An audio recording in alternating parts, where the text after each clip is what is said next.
Today we are going to see a new topic that is monopoly.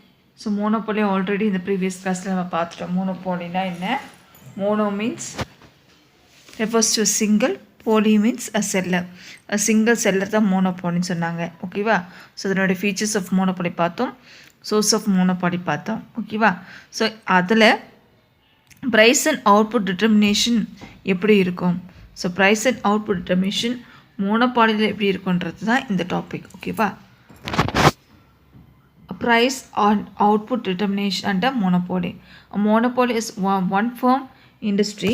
Therefore, a firm under monopoly faces a downward sloping demand curve or average revenue curve. So இங்கே என்ன சொல்கிறாங்கம்மா, மோனோபாலின்றது single firm industry, ஒரே ஒரு single seller தான். So it is a single firm இண்டஸ்ட்ரினா one firm industry. So இங்கே மோனோபாலியை பொறுத்தவரையிலும் ஆவரேஜ் ரெவென்யூ கர்வ் ஓகேவா faces downward sloping curve. So நம்ம அங்கே என்ன பார்த்தோம், ஹாரிசான்டல் லைன்ஸ் என்ன பண்ண parallel to X axis. So average revenue கர்வும் மார்ஜின் ரெவென்யூ கர்வும் எப்பயுமே பர்ஃபெக்ட் காம்படிஷனை பொறுத்தவரையிலும் it is horizontal and parallel to X access. ஆனால் மோனோபாலியை பொறுத்தவரையிலும் average revenue curve எப்படி இருக்குமா, it is always a downward sloping curve. So monopoly and since under monopoly AR falls, so AR falls ஆகுதாமா. so AR falls as more units of output are sold. so AR fall ஆகுறதால என்ன ஆகுமா, அங்கே அதிக output வந்து என்ன ஆகும், sold ஆகும்னு சொல்கிறாங்க. So average revenue வந்து ஃபால் ஆகிறதால அதிக அவுட்புட் வந்து அங்கே சோல்ட் ஆகுது. Marginal revenue lies below the average revenue curve. So எப்போயுமே பர்ஃபெக்ட் காம்படிஷனாக இருந்தாலும் சரி, இம்பர்ஃபெக்ட் காம்படிஷனாக இருந்தாலும் சரி, ஸோ கர்வ்டு பொறுத்தவரை average revenue curve or marginal revenue curve. So இங்கே பர்ஃபெக்ட் காம்படிஷனை இந்த ஹாரிசான்டல் ஸ்ட்ரெயிட் லைன் தான் என்னமோ சொல்லுவோம், பேரலல் டு எக்ஸ் ஆக்சிஸ் இருக்கிறது தான் average revenue curve and marginal revenue curve சொல்லுவோம். இங்கே வந்து என்ன சொல்கிறாங்கடா, இங்கே வந்து எப்படி இருக்கும்னா இந்த ஆவரேஜ் ரெவென்யூ கர்வ் இருக்கும். ஸோ அதுக்கு கீழே லைஸ் பிலோ தான் மார்ஜினல் ரெவென்யூ கர்வ். ஸோ அதுக்கு கீழே லைஸ் பிலோ தான் என்னது, மார்ஜினல் ரெவென்யூ கர்வ். ஸோ இங்கே பார்த்தீங்கன்னா உங்களுக்கு தெரியும், பார்த்தீங்களாடா. ஸோ இது வந்து ஏஆர், இது வந்து எம்ஆர். ஸோ ஏஆருக்கு கீழே தான் MR lies below. So it is a downward sloping curve. So monopoly பொறுத்தவரை இது எப்படி இருக்கும், டவுன்வர்ட் ஸ்லோப்பிங் கர்வ். அங்கே வந்து இம்பர்ஃபெக்டில் பொறுத்தவரை horizontal straight line MR equal to AR நம்ம போட்டுப்போம். ஓகேவா? ஆனால் இங்கே வந்து எப்படி இருக்கும், ஏஆரும் எம்ஆரும் it is a downward sloping curve. ஓகேவா? ஸோ அதுதான் இங்கே சொல்கிறாங்க. The monopolist will continue to sell is product as long as marginal revenue is greater than marginal cost. So monopolist அவங்க ப்ராடக்டை செல் பண்ணிகிட்டே இருப்பாங்க. எப்போ வந்து மார்ஜினல் காஸ்ட்டை விட மார்ஜினல் ரெவன்யூ அதிகமாக அவங்க ஏர்ன் பண்ணுறாங்களோ அது வரலாம் அவங்க என்ன பண்ணுவாங்க, ப்ராடக்டை ப்ரொடியூஸ் பண்ணிகிட்டே இருப்பாங்க. attains equilibrium at the level of output when its MC equal to MR. So எப்போ அவங்க ஈக்குவலிபிரியம் அட்டன் பண்ணுவாங்கன்னா மார்ஜினல் காஸ்ட்க்கு ஏற்ற மாதிரி மார்ஜினல் ரெவன்யூ வந்தால் தான் என்ன பண்ணுவாங்க, then only it will attains equilibrium. So when marginal cost is equal to marginal revenue, that point only the firm will attains equilibrium. ஓகேவா? So beyond this point the producer will experience loss and hence he will stopping. So after attaining equilibrium attain ஆன பிறகும் அதுக்கப்புறமா என்ன பண்ணாங்க, producers வந்து ப்ராடக்டை produce பண்ணிகிட்டே இருந்தால் they will experience loss. So இழப்புகள் தான் ஏற்படும், நஷ்டம் தான் ஏற்படுமே தவிர அவங்களுக்கு லாபம் வந்து கிடைக்காது. ஸோ அப்போ அந்த இடத்துல என்ன பண்ணுவாங்க, அவங்க ப்ராடக்டை ப்ரொடியூஸ் பண்ணுறது ஸ்டாப் பண்ணுறாங்க. எங்கே, எப்போ AR equal to MR AR is equal to MR. So ஏஆரும் எம்ஆரும் ஈக்குவலாக இருக்கும்ல, ஸோ அதுதான் என்னது ஈக்குவலிபிரியம் சொல்கிறாங்க. at that level of output he attains equilibrium. So from this diagram, till he says 3 units output, MR is equal to MC. The monopoly firm will be in equilibrium at the level of output when MR is equal to MC. The price is 23. இங்கே என்ன சொல்கிறாங்க, 3 units of output. Diagram பார்த்தா அவங்க 3 units of output produce பண்ணியிருக்காங்க, 3 units of output வந்து produce பண்ணியிருக்காங்க. அங்கே வந்து MR is equal to MCன்னு சொல்கிறாங்க. The monopoly will be in equilibrium at the level of output, MR is equal to MC. So அவங்க monopoly எங்கே ஈக்குவலிபிரியம் அட்டன் பண்ணுறாங்களா, MR equal to MCயில் தான் they will attaining equilibrium.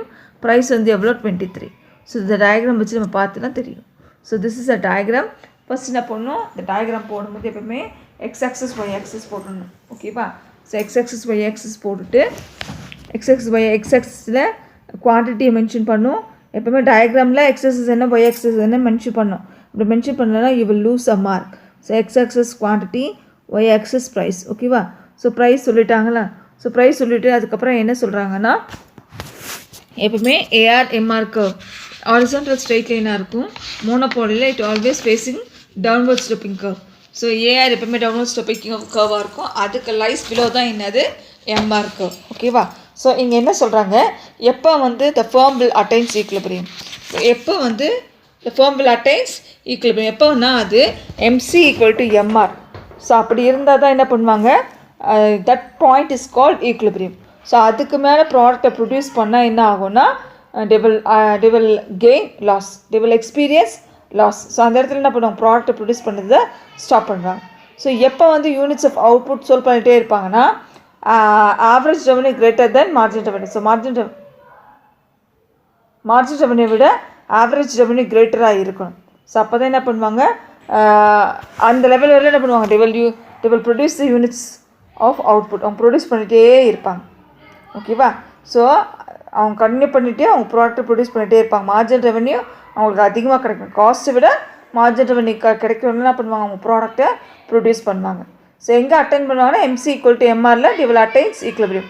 அதுக்கு மேலே extend பண்ணாங்க they will experience a loss, hence they will stop selling the product. So இங்கே from this diagram என்ன சொல்கிறாங்க, yields 3 units of output. எத்தனை யூனிட் ஆஃப் அவுட்புட் ப்ரொடியூஸ் பண்ணுறாங்க, 3 units of output. நம்ம ஒன்று என்ன பார்த்தோம், AC is a boat shaped curve or U-shaped flatter curve இல்லை பிளானிங் கர்வ்னு சொல்லுவோம். ஸோ அப்போ இது என்ன கர்வு, U-shaped curve. ஓகேவா? அடுத்தது இதுக்கு லைஸ் பிலோ தான் என்ன கிடைக்கும், marginal cost and above to the average cost. So எப்பயுமே ஆவரேஜ் காஸ்ட் வந்து ஃபால் ஆகும், கான்ஸ்டன்ட் ஆகி அப்புறம் என்ன ஆகும், இட் வில் ஸ்டார்ட் இன்க்ரீஸிங். அதே மாதிரி மார்ஜினல் காஸ்ட் என்ன ஆகும், இட் வில் ஃபஸ்ட் என்ன ஆகும், it will start from falling. முதல்ல ஃபால் ஆகும். ஓகேவா? ஃபால் ஆகி ஏசி இன்க்ரீஸ் ஆகும்போது என்ன பண்ணும், இதுவும் இன்க்ரீஸ் ஆகி கட் ஆகும். ஸோ ஏசியை வந்து எம்சி வந்து கட் ஆகும் where at the minimum point. So எங்கே மினிமம் பாயிண்ட் ஏசிக்கு இருக்கோ அந்த இடத்துல எம்சி வந்து கட் ஆகும். ஸோ எப்போ அது இன்க்ரீஸ் ஆகும், ஸோ எப்போ ஏசி இன்க்ரீஸ் ஆகுதோ ஸோ அந்த சமயம் என்ன பண்ணோம், எம்சியும் கூட இன்க்ரீஸ் ஆகி ஸோ எம்சி வந்து ஏசியை will cut at the minimum point. So அதில் எது மினிமம் பாயிண்ட்டு அந்த இடத்துல என்ன பண்ணோம், எம்சி வந்து கட் பண்ணும். ஓகேவா? ஸோ இந்த கட் பண்ணுற இடத்துலாம் ஜாயின் பண்ணுறாங்க. ஸோ இங்கே என்ன சொல்கிறாங்க, 3 units of from this diagram till he sells 3 units of output, MR is equal to MC. So units of output 3 units of output produce பண்ணுறாங்க. அப்போ என்ன ஆகுது, MR equal to MCன்னு சொல்கிறாங்க. இந்த MR equal to MC.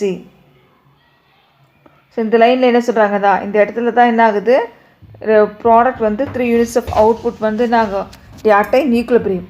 ஓகேவா? So அப்போ MR equal to MC. Price வந்து என்ன வருது, 23.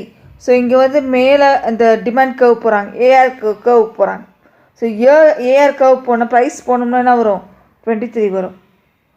ப்ரைஸ் போனால் என்ன வரும், 23 வரும். ஓகேவா? ஸோ அது எந்த லைனில் டச் ஆகுது, அது ஏஆர் கர்வை டச் ஆகுது.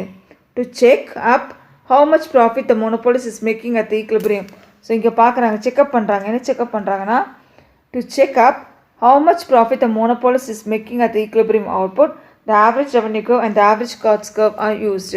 ஸோ ப்ராஃபிட் எவ்வளோ இருக்குதுன்னு கண்டுபிடிக்கிறதுக்கும் they attain the equilibrium இல்லையான்னு பார்க்குறதுக்கும் என்ன பண்ணுறாங்க, ஆவரேஜ் ரெவன்யூ கர்வும் ஆவரேஜ் காஸ்ட் கர்வும் யூஸ் பண்ணுறாங்க. ஸோ ஆவரேஜ் ரெவன்யூ கர்வும் average cost curve யூஸ் பண்ணுறாங்க. So at equilibrium level of output 3, the average revenue is 23 and the average cost is 12.67. So average revenue எவ்வளோவா, ஸோ என்ன பண்ணுறாங்க, average revenue வந்து 12. Average cost வந்து 12.6. So average cost வந்து எவ்வளோ, 12.6. Price வந்து எவ்வளோ, 23. ஓகேவா? ஸோ அவுட்புட் எவ்வளோ ப்ரொடியூஸ் பண்ணுறாங்க, 3 ப்ரொடியூஸ் பண்ணுறாங்க. ஸோ என்ன பண்ணுறாங்க, ஸோ இப்போ இந்த லைன் இந்த லைன் எப்படி வரையும்னா, இப்போ இந்த லைன் முதல்ல என்ன பண்ணுவோம், டிமாண்ட் கர்வ் வரைஞ்சிரும். ஓகேவா?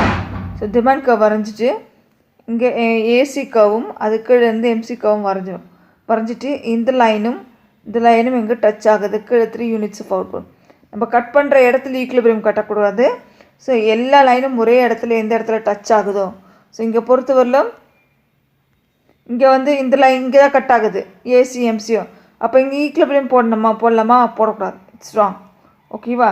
ஸோ இங்கே இந்த எம்சியும் ஏசி கர்வும் total revenue margin revenue average revenue எந்த இடத்துல கட் பண்ணுது, ஸோ எந்த இடத்துல டச் பண்ணுது, அதே மாதிரி அவுட்புட் எந்த இடத்துல டச் ஆகுதோ, ஸோ அந்த இடம் தான் என்னன்னு சொல்கிறாங்க, ஈக்குலிபிரியம் சொல்கிறாங்க. அது பார்,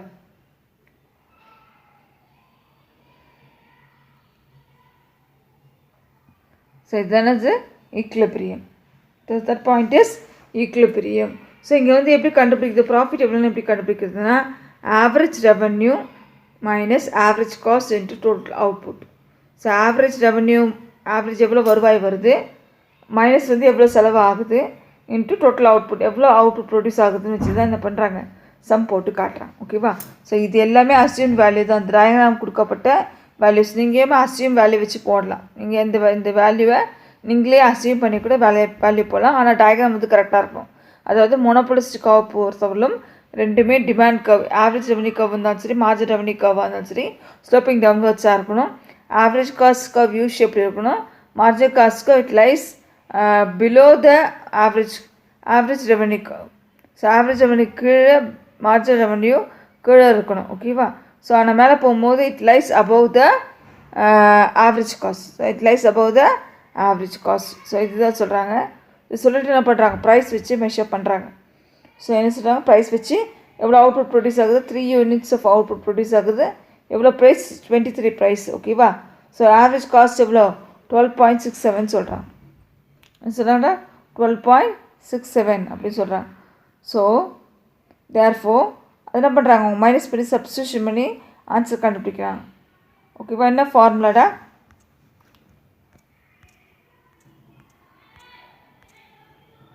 average revenue into average cost into total output. So average revenue என்ன பார்த்தோம், 23 பார்த்தோமா. ஸோ average cost என்ன 12.67.